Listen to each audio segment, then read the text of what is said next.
Discovered my wife's affair thanks to a private investigator. Throwaway account here. Found out that my wife 30F of 2 years cheated on me 51M and I really don't know what to do. For the past few months, everything has been weird in our relationship. The sex has been less frequent. She always turns me away when I initiate sex because she's tired, or she's not feeling it. Then she started coming home late from work and lying to me about coming home earlier. Sometimes, I would come home early to spend time with her, only to find the babysitter with our 17-month-old son. She would act surprised and tell me she forgot to let me know she was busy at work. I immediately knew she was cheating on me.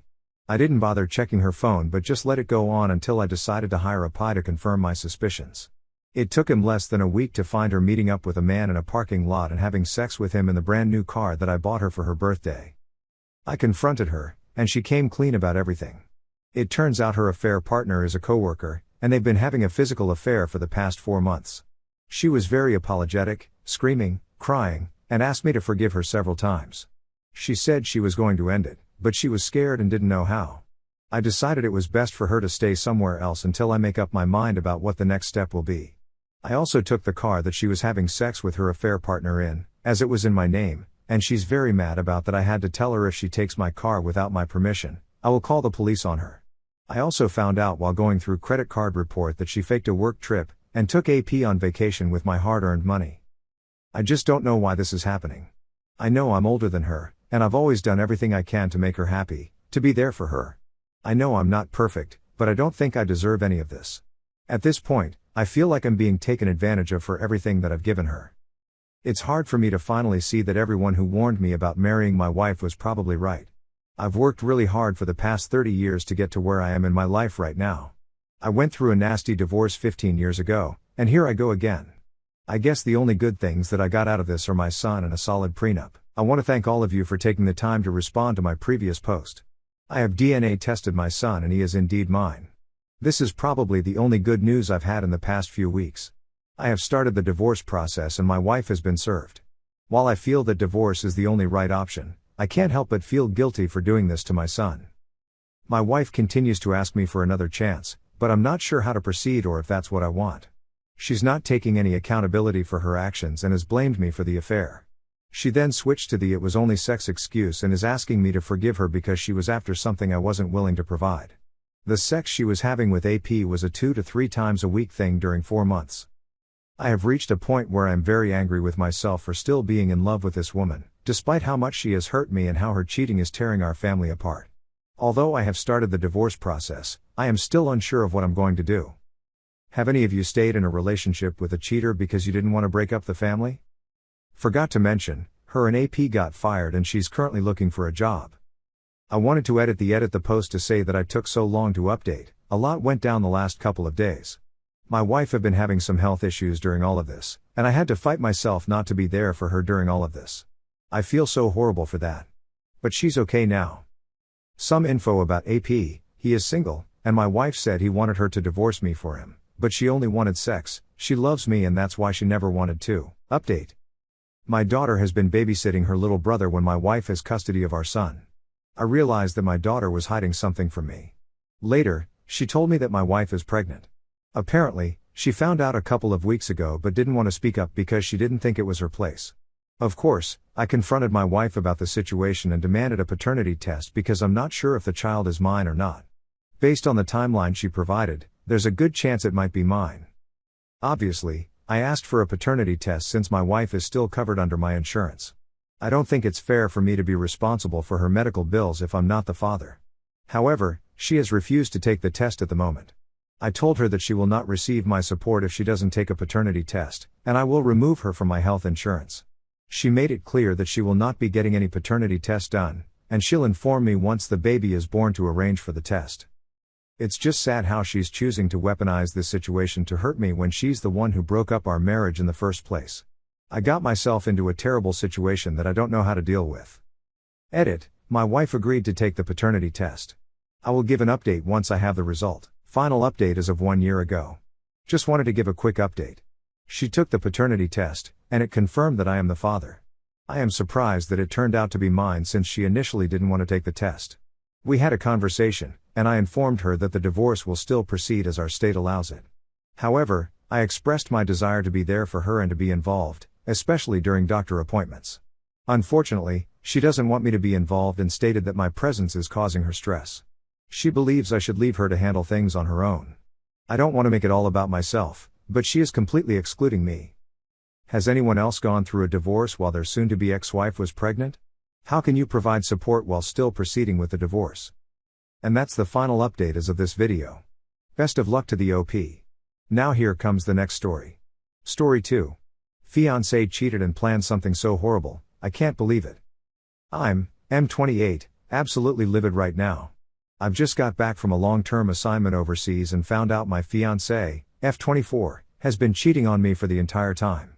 That's bad enough, but it gets far, far worse. She got herpes from the other man and I hope you're sitting down. Her plan was to infect me, too, so I would have a reason not to dump her. Are you kidding me? Can anyone explain to me her logic? She was being so aggressive to get me into bed. Normally, she gives me a couple of days to get over jet lag before she initiates intimacy.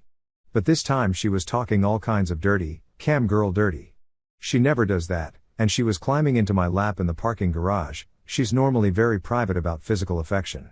Something just didn't seem right, so I told her I needed to recover from my long flight. This started a huge fight that got worse on the drive home and turned into a full-out screaming match once we got back home, complete with her breaking things. I didn't understand what was going on and told her I was going to call the police so they could lock her up for her own good. And that's when she told me she'd cheated on me with a guy from Tinder. She said it was a mistake, that she was sorry, and begged me to forgive her. I just stared at her, trying to breathe. I told her she had to leave, give me some room, but she fell to the floor and grabbed my legs, telling me that I can't throw her out, that I can forgive her, if we could just make love. I demanded to know why that's so important. In between screaming, sobbing, and ranting she said she had herpes, her life was ruined if I dumped her, and it was my fault because I wouldn't have sex with her right then and there. I felt like a million cockroaches were crawling all over me. I grabbed my keys and left. I'm at a hotel now, she's blowing up my phone, texting me that herpes isn't a big deal, that if we both had it, it would make us a stronger couple, and we could even share medicine. She put a laughing face emoji after that line. I think she's going insane. We've been together for 5 years, engaged for the last year, and I don't think I know who she is at all. I've taken multiple showers and still can't get rid of the feeling bugs are crawling all over me. I can't turn out the lights, I can't even close my eyes. Has anyone ever dealt with anything like this? What was she thinking? WTH am I supposed to do next? Update. First, thank you to everyone who replied with support and ideas going forward. I was sitting in a hotel at my wit's end when I made that post, having no one to call that late, or early in the morning, and not knowing how to even begin discussing what had happened. Of course, the relationship is over. That was never in doubt, and I apologize if anything in my original post made that unclear. A lot of you made comments and or sent messages of constructive things to do next to detangle me from my now ex-fiancé, which is what I was trying to ask for. Those of you that told me not to go back home right away, you were right and thank you. I was planning to head back the next day, but because of your comments, I called her cousin, nearest relative, who lives nearby, and told her everything. She didn't believe me at first, but when she got to our place, she found my ex-fiancé sitting in the middle of our living room, staring at the wall, incoherent, with dozens of our pictures torn up all around her. The cousin got her some help, called 911, and a very understanding police officer showed up with a social worker. Together they got my ex-fiancé into a psychiatric clinic. I talked with the officer and he said it was okay to go back home and clean up. He took pictures for his report. He also suggested I get a temporary protective order to keep her away from me, filed this morning, waiting for the hearing, and that her cousin get a conservatorship. Ex-fiancé is doing that bad. When talking to the lawyer about the protective order, she told me that it is a crime to intentionally infect someone, or even try to, with a STD in our jurisdiction, but the key word part is legal intent. With her mental breakdown, it's not likely the DA's office would prosecute. To be honest, I would rather she just get help for her mental health than a criminal conviction. My friends came over and cleaned up our place. My place now. They wouldn't let me do much, telling me to just relax. I ended up sleeping 10 hours straight. Problem is now I have time to think. So many questions, no answers. It didn't help that her cousin showed up to return the engagement ring. They took all my ex-fiancé's jewelry when she was admitted. Holding that ring in my hand really hit me hard. Now I keep feeling guilty, especially about the time I spent away from home on assignments. My job involves helping people in some of the poorest places in the world, and, when I'm there, I sort of go numb, and that numbness lasts for a week or so when I get back. Depression is a reason a lot of people with my job resign. Maybe I should find a new job? Maybe I was asking too much of her? Could any woman handle that? Anyway, I had a few minutes and wanted to convey my thanks to all of you who kept me sane when it all went down. Thank you for watching up to this point. Please like, share and subscribe to the channel for more content in the future. The channel is so close to 1K subscribers, which would be a major achievement in such a short time. Thank you all for helping the channel get this far. Stay safe, and see you next time.